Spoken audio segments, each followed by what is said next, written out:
ಎಲ್ಲ ಒಂದು ಎಸ್-ಎಲ್-ಸಿ ವಿದ್ಯಾರ್ಥಿಗಳಿಗೆ ಇವತ್ತಿನ ಈ ಒಂದರಿಗೆ ಸ್ವಾಗತ.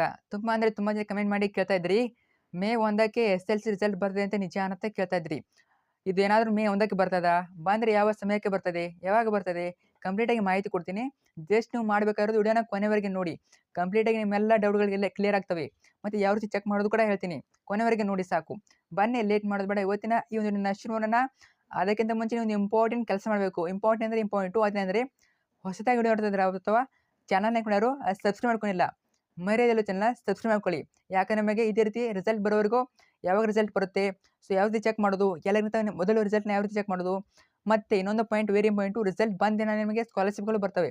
ಅವೆಲ್ಲ ಸ್ಕಾಲರ್‌ಶಿಪ್ ವಿಡಿಯೋಗಳನ್ನ ಡೈರೆಕ್ಟ್ ಲಿಂಕ್‌ನ ಕೊಡ್ತೀನಿ. ಸೊ ಆದ್ದರಿಂದ ಡೈರೆಕ್ಟ್ ಲಿಂಕ್ ಬೇಕಂದ್ರೆ ಸಬ್ಸ್ಕ್ರೈಬ್ ಮಾಡಿ ಇಟ್ಕೊಳ್ಳಿ. ಸಬ್ಸ್ಕ್ರೈಬ್ ಮಾಡಿದ್ರೆ ಮಾತ್ರ ನಿಮಗೆ ಡೈರೆಕ್ಟ್ ಲಿಂಕ್ ಸಿಗ್ತವೆ, ಅಪ್ಲೈ ಮಾಡ್ಬೋದು. ಅರ್ಥ ಆಯ್ತಾ? ತಪ್ಪದೆ ಮಾಡ್ಕೊಳ್ಳಿ. ಮಿಸ್ ಮಾಡೋಕೆ ಹೋಗಬೇಡಿ. ಮಿಸ್ ಮಾಡ್ಕೊಂಡ್ರೆ ಎಲ್ಲ ಸ್ಕಾಲರ್‌ಶಿಪ್‌ಗಳು ಮಿಸ್ ಆಗ್ತವೆ. ಮತ್ತೊಮ್ಮೆ ಹೇಳೋಕ್ಕೆ ಕಾರಣ ಇಷ್ಟೇ, ಪ್ರತಿಯೊಂದು ವಿಡಿಯೋದಲ್ಲಿ ಹೇಳ್ತೀನಿ ಅಂದ್ರೆ ಕಾರಣ ಇಷ್ಟೇ, ನಿಮಗೆ ಖಂಡಿತ ಯೂಸ್ ಆಗ್ತದೆ ಅಂತ ಅರ್ಥ. ಅರ್ಥ ಆಯ್ತಾ? ಮಾಡ್ಕೊಳ್ಳಿ. ಮತ್ತೆ ನಿಮ್ಮೆಲ್ಲ ಫ್ರೆಂಡ್ಸ್‌ಗೆ ಶೇರ್ ಮಾಡಿ. ತಪ್ಪದೆ ಶೇರ್ ಮಾಡಿ. ಅವ್ರಿಗೂ ಶೇರ್ ಮಾಡಿ. ಯಾಕಂದ್ರೆ ಅವರು ಕೂಡ ಎಕ್ಸಾಮ್ ಬರೆದ್ಬಿಟ್ಟು ರಿಸಲ್ಟ್ ಟೆನ್ಷನ್ ಇರ್ತಾರೆ. ಶೇರ್ ಮಾಡಿ.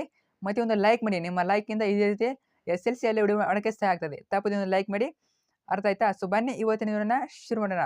ಓಕೆ, ಮೊದಲನೇದಾಗಿ ತುಂಬಾ ಅಂದ್ರೆ ತುಂಬಾ ಜನ ಕಮೆಂಟ್ ಮಾಡಿ ಕೇಳ್ತಾ ಇದ್ದೀರಿ. ನಾನು ವಿಡಿಯೋ ಮಾಡಲೇಬೇಕಂತ ಮಾಡ್ತಾ ಇದ್ದೀನಿ. ಯಾಕಂದ್ರೆ ಅಷ್ಟು ಜನ ಕಮೆಂಟ್ ಮಾಡ್ತಾ ಇದ್ದೀರಾ, ಮೇ 1ಕ್ಕೆ ರಿಸಲ್ಟ್ ಬರ್ತದೆ ನಿಜಾನಾ ಅಂತ. ನೋಡಿ, ಇದ್ರ ಬಗ್ಗೆ ಮಾಹಿತಿ ಕೊಡೋದಾದ್ರೆ ನಿಮ್ಮ ರಿಸಲ್ಟ್ ಬರೋಕ್ಕಿಂತ ಮುಂಚೆ ಪೇಪರ್ ಚೆಕ್ ಮಾಡಬೇಕು. ಪೇಪರ್ ಈಗಾಗಲೇ ಚೆಕಿಂಗ್ ಮುಗಿದೀವಿ ಅಂತ ಸುಳ್ಳು ಸುದ್ದಿನ ವಾಟ್ಸಪ್ಪಲ್ಲಿ ಆಗಿರ್ಬೋದು, ಯೂಟ್ಯೂಬ್‌ನಲ್ಲಿ ಹೇಳ್ತಿದ್ದಾರೆ. ಆದರೆ ಇನ್ನೀವರೆಗೆ ಯಾವುದೇ ರೀತಿ ಪೇಪರ್ ಚೆಕಿಂಗ್ ಮುಗಿದಿಲ್ಲ. ಅದು ಬಂದ್ಬಿಟ್ಟು ಸುಮಾರು ಈ ತಿಂಗಳ ಎಂಡಲ್ಲಿ ಏಪ್ರಿಲ್ 30ರವರೆಗೆ ನಿಮ್ಮ ಪೇಪರ್ ಚೆಕಿಂಗ್ ಮುಗೀತದೆ. ಅದಾನಂತರ ಒಂದು 3ರಿಂದ 4 ದಿನ ಕಂಪ್ಯೂಟರೀಕರಣ ಅಂದರೆ ನಿಮ್ಮ ಮಾರ್ಕ್ಸ್‌ನ ಎಂಟ್ರಿ ಮಾಡೋದು, ಈ ರೀತಿ ಪ್ರೊಸೆಸ್ ಇರ್ತವೆ. ಅದಕ್ಕೂ ಕೂಡ ಒಂದು 3ರಿಂದ 4 ದಿನ ಬೇಕು. ಅಂದಾಗ ನಿಮ್ಮ ರಿಸಲ್ಟು ಮೇ 5, 6, 7 ಇಷ್ಟರಲ್ಲಿ ಬರ್ಬೋದು. ಮೇ 1ಕ್ಕೆ ಬರೋ ಚಾನ್ಸಸ್ ತುಂಬ ಕಡಿಮೆ.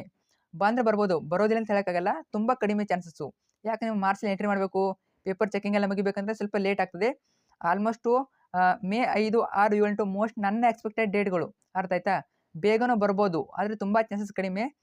ಮೇ 5, 6, 7, 8 ಬರೋ ಚಾನ್ಸಸ್ ತುಂಬ ಅಂದರೆ ತುಂಬ ಇದೆ. ಯಾಕಂದರೆ ಹೋದ ವರ್ಷ ಮೇ 9ಕ್ಕೆ ಬಂದಿತ್ತು. ಈ ವರ್ಷ ಅದಕ್ಕಿಂತ ಬೇಗನೆ ಬರ್ತದೆ. ಅರ್ಥ ಆಯ್ತಾ? ಈಗ ಅಲ್ಲಿ ಪೇಪರ್ ಚೆಕಿಂಗು ಫಾಸ್ಟಾಗಿ ಮಾಡ್ತಾ ಇದ್ದಾರೆ. ಅದು ಕೂಡ ಮುಗಿಯುತ್ತೆ. ಈ ತಿಂಗಳ ಮುಗಿಯೋದ್ರೊಳಗೆ, ಏಪ್ರಿಲ್ ಮುಗಿಯೋದ್ರೊಳಗೆ ಪೇಪರ್ ಚೆಕಿಂಗ್ ಮುಗೀತದೆ. ಅದಾನಂತರ ನಮಗೆ ಕಂಪ್ಯೂಟರ್‌ಗೆ ಎಂಟ್ರಿ ಮಾಡ್ತಾರೆ. ಈಗಾಗಲೇ ಎಂಟ್ರಿ ಮಾಡಿರ್ತಾರೆ. ಅಲ್ಲಿ ಕ್ರಾಸ್ ಚೆಕಿಂಗ್ ಅಂತ ಇರ್ತದೆ. ಪ್ರೊಸೆಸ್ ಎಲ್ಲ ಇರ್ತದೆ. ಅದಕ್ಕೆ ಸ್ವಲ್ಪ 2ರಿಂದ 3 ದಿನ ಬೇಕು. ಅರ್ಥ ಆಯ್ತಾ? ಏನಾದರೂ ಅದೆಲ್ಲ ಮುಗೀತಂದ್ರೆ ನಾಳೆ ನಿಮ್ಮ ರಿಸಲ್ಟ್‌ನ ಅನೌನ್ಸ್ ಮಾಡ್ತಾರೆ. ಯಾವತ್ತು ಮುಗೀತದೆ ಅದರ ಮರುದಿನ ನಿಮ್ಮ ರಿಸಲ್ಟ್ ಅನೌನ್ಸ್ ಮಾಡ್ತಾರೆ. ಅವರು ಯಾವುದೇ ರೀತಿ ಒಂದು ವಾರಕ್ಕಿಂತ ಮುಂಚೆ ಅದು ಹೇಳೋದಿಲ್ಲ ರಿಸಲ್ಟ್ ಬರ್ತಿದೆ ಅಂತ. ಯಾವಾಗ ಹೇಳ್ತಾರೆ ಅಂದರೆ, ನಾಳೆ ರಿಸಲ್ಟ್ ಬರ್ತಿದೆ ಅಂದರೆ ಇವತ್ತು ಹಿಂದಿನ ದಿನ ಮಧ್ಯಾಹ್ನ ಹೇಳ್ತಾರೆ ಅವರು. ಫಾರ್ ಎಕ್ಸಾಂಪಲ್ ನಾಳೆ ರಿಸಲ್ಟ್ ಬರ್ತಿದೆ ಅಂತ ಇಟ್ಕೊಳ್ಳಿ. ಇವತ್ತು ಮಧ್ಯಾಹ್ನ ಅವರು ಒಂದು ಪತ್ರಿಕೆ ಹೊರಡಿಸ್ತಾರೆ.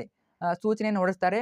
ನಾಳೆ ಇಷ್ಟು ಗಂಟೆಗೆ ನಾವು ವೆಬ್‌ಸೈಟ್‌ನಲ್ಲಿ ರಿಸಲ್ಟ್‌ನ ಬಿಡ್ತಾ ಇದ್ದೀವಿ, ಚೆಕ್ ಮಾಡ್ಕೊಳ್ಳಿ ಅಂತ ಹೇಳ್ತಾರೆ ಅವರು. ಅರ್ಥ ಆಯ್ತಾ? ಅವರು ಸಡನ್ ಆಗಿ ಗೊತ್ತಿಲ್ಲ ಅಂತ ಹೇಳೋದಿಲ್ಲ ನಿಮಗೆ. ನಿಮಗೆ ಗೊತ್ತು ಮಾಡಿಬಿಟ್ಟೆ ನಾಳೆ ಬರ್ತಿದೆ ಅಂದ್ರೆ ಇವತ್ತು ಅಪ್ಡೇಟ್ ಮಾಡಿಬಿಟ್ಟೆ ನಿಮ್ಮ ರಿಸಲ್ಟ್‌ನ ಕೊಡ್ತಾರೆ. ಅರ್ಥ ಆಯ್ತಾ? ನಾನು ಕೂಡ ವಿಡಿಯೋ ಹಾಕ್ತೀನಿ. ಸೊ ನಾಳೆ ರಿಸಲ್ಟ್ ಬರ್ತಿದೆ ಅಂದರೆ ಹೇಳ್ತೀನಿ ನಿಮಗೆ. ಸೊ ಇಷ್ಟಕ್ಕೆ ಬರ್ತದೆ ಅಂತ ಯಾವ ರೀತಿ ಚೆಕ್ ಮಾಡೋದು ಕೂಡ ಹೇಳ್ತೀನಿ. ಅರ್ಥ ಆಯ್ತಾ? ಜಸ್ಟ್ ನೀವು ಚಾನಲ್‌ನ ಸಬ್ಸ್ಕ್ರೈಬ್ ಮಾಡ್ಕೊಳ್ಳಿ. ಸಬ್ಸ್ಕ್ರೈಬ್ ಮಾಡಿದ್ರೆ ಮಾತ್ರ ನಿಮಗೆ ಎಲ್ಲ ವಿಡಿಯೋಗಳು ಸಿಗ್ತವೆ. ಅರ್ಥ ಆಯ್ತಾ? ಸೊ ಪ್ರತಿ ಸಲ ಹೇಳ್ತೀನಿ ಅಂದರೆ ಅದು ಟೆನ್ಷನ್ ಅಲ್ಲ ನಿಮಗೆ. ಅಷ್ಟು ಇಂಪಾರ್ಟೆಂಟ್ ಅಂತ ಅರ್ಥ. ಈಗ ನಿಮ್ಮ ಪೇಪರ್ ಯಾವ ರೀತಿ ರಿಸಲ್ಟ್ ಬಂದಮೇಲೆ ಯಾವ ರೀತಿ ಚೆಕ್ ಮಾಡೋದು ಅದನ್ನು ಕೂಡ ವಿಡಿಯೋ ಮಾಡಿ ಹೇಳ್ತೀನಿ ನಿಮಗೆ. ಸಪ್ರೇಟಾಗಿ ವಿಡಿಯೋ ಮಾಡ್ತೀನಿ ಯಾವ ರೀತಿ ಚೆಕ್ ಮಾಡೋದು ಅಂತ. ಮತ್ತು ಪೇಪರ್ ಚೆಕಿಂಗ್ ಯಾವ ರೀತಿ ಆಗ್ತವೆ ಅಂತ ವಿಡಿಯೋ ಮಾಡಿದ್ದೀನಿ. ಚಾನಲ್ ಇದೆ ನೋಡ್ಕೊಳ್ಳಿ. ಎಷ್ಟು ಜನ ಚೆಕ್ ಮಾಡ್ತಾರೆ ಅಂತ ಪೇಪರ್ ಚೆಕಿಂಗ್ ಬಗ್ಗೆನೂ ಕೂಡ ವಿಡಿಯೋ ಮಾಡಿದ್ದೀನಿ. ಚಾನಲ್ ಇದೆ ನೋಡ್ಕೊಳ್ಳಿ. ಈ ಗ್ರೇಸ್ ಮಾರ್ಕ್ಸು ಯಾರಿಗೂ ಕೂಡ ಕೊಡ್ತಾ ಇಲ್ಲ. ಜಸ್ಟ್ ಪಾಸ್ ಆಗೋರಿಗೆ ಒಂದು 3, 4 ಮಾರ್ಕ್ಸ್ ಕೊಟ್ಬಿಟ್ಟು ಪಾಸ್ ಮಾಡ್ತಾ ಇದ್ದಾರೆ. ಸೊ ಅಷ್ಟೇ ಅಪ್ಡೇಟ್ ಬಂದಿದೆ. ಮುಂದೆ ಗ್ರೇಸ್ ಮಾರ್ಕ್ಸ್ ಕೊಟ್ಟರು ಕೊಡ್ಬೋದು. ಕೊಟ್ಟರೆ ವಿಡಿಯೋ ಮಾಡ್ತೀನಿ. ಸೊ ನೋಡೋಣ, ವೇಟ್ ಮಾಡ್ತಾರೆ ಎಲ್ಲರೂ ಕೂಡ. ಕೊಟ್ಟರು ಕೂಡ ನಿಮಗೆ ಒಳ್ಳೆಯದು. ಕೊಡಲಿಲ್ಲ ಅಂದರೂ ಎಕ್ಸಾಮ್ 2, ಎಕ್ಸಾಮ್ 3 ಇದೆ. ಅದರಿಂದ ಬರೆದ್ಬಿಟ್ಟು ಎಕ್ಸಾಮ್‌ನ ಮಾರ್ಕ್ಸ್‌ನ ಇಂಪ್ರೂವ್ಮೆಂಟ್ ಮಾಡ್ಕೋಬೋದು. ಅರ್ಥ ಆಯ್ತಾ? ಮರ್ಯಾದೆ ಮೇಲೆ ಫ್ರೆಂಡ್ಸ್‌ಗೆ ಶೇರ್ ಮಾಡಿ. ಮೇ 1ಕ್ಕೆ ಬರೋ ಚಾನ್ಸ್ ತುಂಬ ಕಡಿಮೆ. ಬಂದರೂ ಬರ್ಬೋದು. ಬರ್ತಾ ವಿಡಿಯೋ ಕೂಡ ಮಾಡ್ತೀನಿ ನಿಮಗೆ. ಬರ್ತಿದ್ದ ವಿಡಿಯೋ ಕೂಡ ಮಾಡ್ತೀನಿ. ಸೊ ವೇಟ್ ಮಾಡ್ತಾ ಇರಿ. Thank you so much.